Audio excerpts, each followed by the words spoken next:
Olá, irmãos, Deus abençoe a todos. Estamos de volta.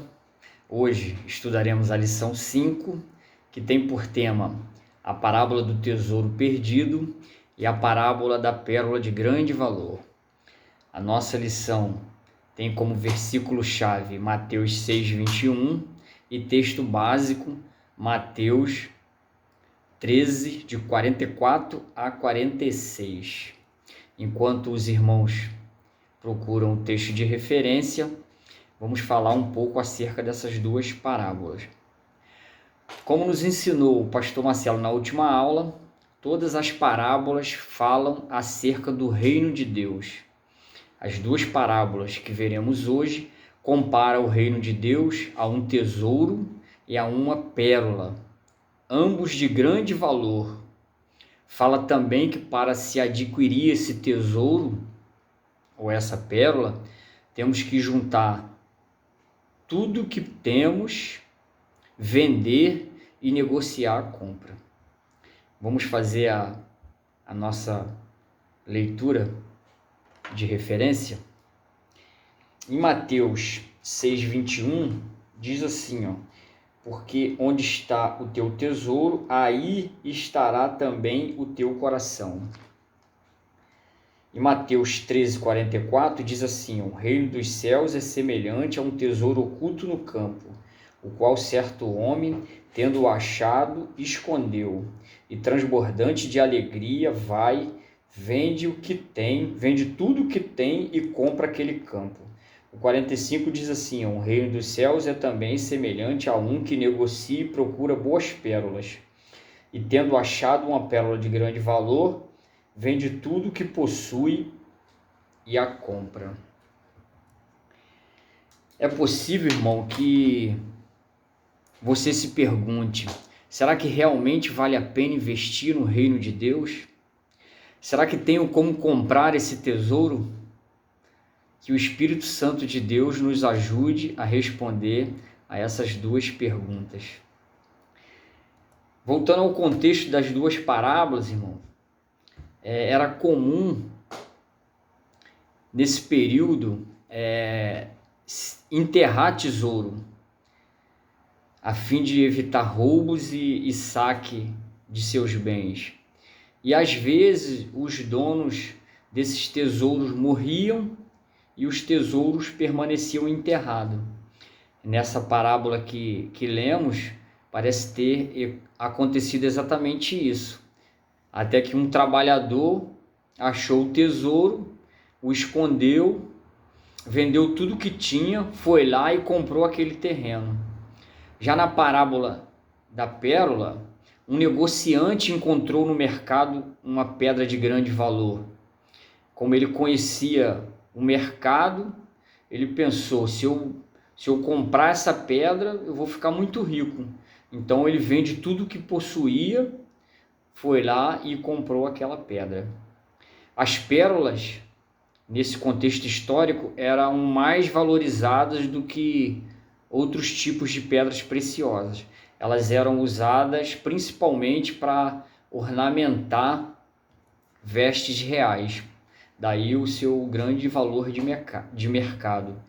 As duas parábolas tratam do reino dos céus, como já falamos aqui. Elas têm algumas características. Eu destaquei apenas 3 que vou passar para os irmãos agora. A primeira dela é ter um grande valor, ter um preço. A segunda é estar oculto, né? Tem que procurar. A gente pode ver no versículo 44 e 45, diz assim, das duas parábolas, certo homem tendo achado. No 45, semelhante a um homem que negocia e procura. A terceira característica é que é revelado para os íntimos, né? Para quem está próximo. A gente encontra essa referência no versículo 36 do capítulo 13, quando os discípulos pedem para Jesus explicar a parábola do joio, ele em seguida conta mais 3 parábolas. Então a gente observa que nesse contexto Jesus conta 7 parábolas.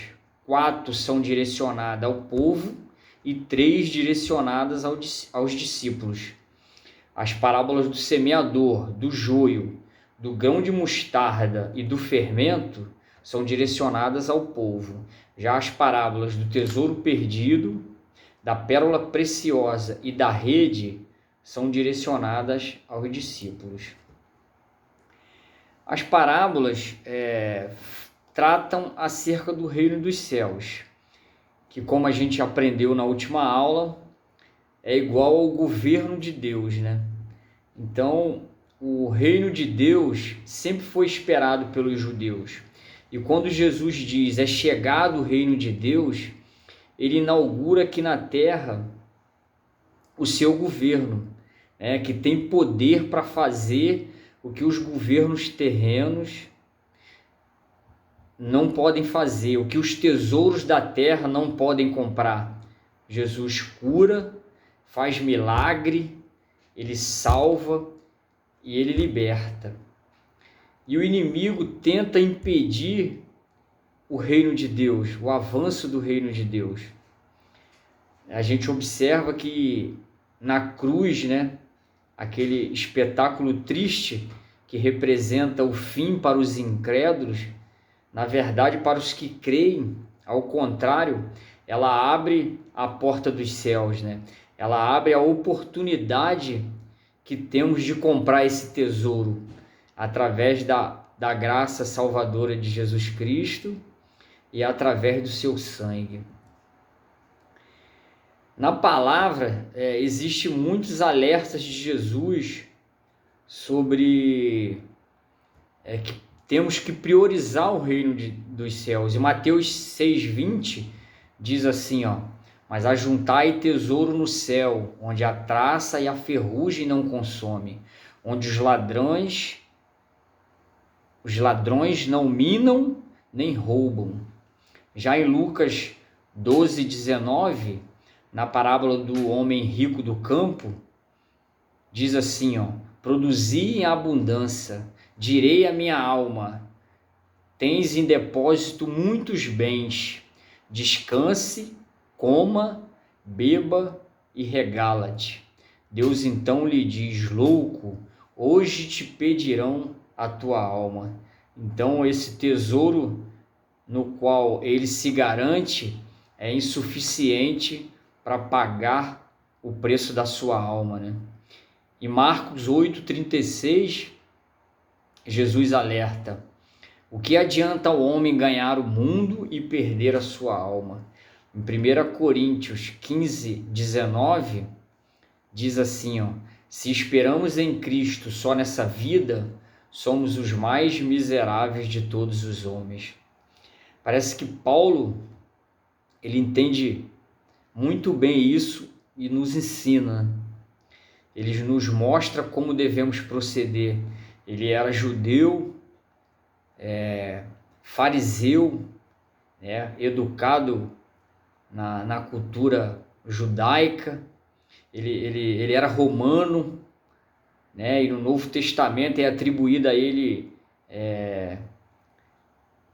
várias cartas, mas o que ele diz, em Filipenses 3,8, considero tudo como perda, comparado com a suprema grandeza do conhecimento de Cristo Jesus, por cuja causa perdi todas as coisas. Eu as considero como esterco para poder ganhar a Cristo. Então, de igual modo, a gente observa esses dois personagens das parábolas, Na parábola do tesouro perdido, diz assim, transbordante de alegria, o homem vai e vende tudo que tem e compra o campo. Já na parábola da pérola, diz assim, o negociante vende tudo que possui e a compra. Então, a gente entende que é preciso abrir mão do que nos prende na terra para alcançarmos o céu. Abrir mão daquilo que somos para sermos aquilo que Deus quer que sejamos. Então, lembra das duas perguntas? Quando Jesus fala com um jovem rico sobre o perigo das riquezas, ele responde uma daquelas perguntas, né? O jovem pergunta para Jesus o que é preciso para herdar o reino dos céus. E Jesus fala com ele e ele diz assim: mas eu já faço isso. Aí Jesus fala para ele que uma coisa ainda falta, né? Manda ele vender todos os bens e dividir com os pobres. Então ele tem o coração preso ao tesouro que ele possui aqui na terra e ele sai triste. Ele não consegue obedecer aquela palavra de Jesus. E os próprios discípulos de Jesus, a gente observa em Lucas 18, 26 e 27, ouviram aquilo e falaram assim: sendo assim, quem poderá ser salvo? Ele responde: os impossíveis dos homens são possíveis para Deus. Então, a resposta de uma daquelas perguntas é essa: você não pode, mas Deus pode. A outra pergunta é se vale a pena, né? Em Apocalipse 21:4 diz assim, ó: é Deus mesmo que estará com eles e lhes enxugará dos olhos todas as lágrimas. A morte já não existirá, já não haverá luto, nem pranto, nem dor. Todo amor, toda justiça, toda perfeição que tanto buscamos só encontraremos no céu. Só há perfeição no reino dos céus. Então, não nos resta outra alternativa. Devemos entregar a nossa vida ao governo de Deus e o impossível se tornará possível. Que o Senhor tenha misericórdia de nós, irmãos, como igreja, e que a gente possa priorizar o reino dos céus, buscar a graça salvadora, buscar o sangue de Jesus que aplaca a ira de Deus contra o nosso pecado, e assim possamos ser moradores do céu, como Jesus nos ensina nessas duas parábolas. Vamos orar encerrando. Senhor, nós te louvamos, Senhor, pelo estudo da tua palavra. Te pedimos que o teu Espírito Santo nos esclareça, Senhor. Nos ajude, Senhor, a priorizarmos o teu reino, Senhor, em detrimento de tudo aquilo que nos prende aqui na terra, Senhor. Se tu com a tua igreja, com o teu povo, nesses tempos tão difíceis, Senhor. Ensina a cada um de nós. Nós te louvamos e te agradecemos em nome de Jesus. Amém. Deus abençoe, irmãos. Até a próxima.